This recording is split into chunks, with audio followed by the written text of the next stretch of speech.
ప్రయాణం సాకారం చేసేందుకు కోసం ఆ శాఖ అభివృద్ధి పనులను ముమ్మరం చేస్తుంది. ఇప్పటికే విద్యుదీకరణ పనులు పూర్తి కాగా తాజాగా రెండో రైల్వే మార్గం కోసం అడుగులు పడుతున్నాయి.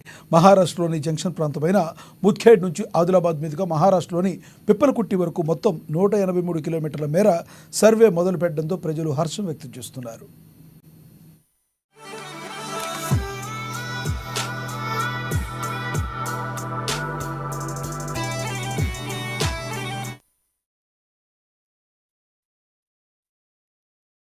ఆదిలాబాద్ మీదుగా మహారాష్ట్ర వరకు నిత్యం పదుల సంఖ్యలో రాకపోకలు సాగుతున్నాయి. ప్రతి సంవత్సరం ఈ రైళ్ల సంఖ్య పెరుగుతూ వస్తుంది. ప్రయాణ సౌకర్యం కూడా మెరుగుపడుతుంది. ప్రస్తుతం ఆదిలాబాద్ నుంచి 40కు పైగా రైళ్లు రాకపోకలు సాగిస్తున్నాయి. ముద్ఖేడ్ నుంచి 2-3 లైన్లు ఉన్నప్పటికీ ఆదిలాబాద్ నుంచి ఒకే లైన్ ఉండడంతో ఎదురుగా రైళ్లు వచ్చేటప్పుడు డైవర్షన్ కోసం వేచి చూడాల్సి వస్తుంది. దాదాపు 15 నిమిషాలకు పైగా సమయం వరకు ఆపాల్సి వస్తుంది.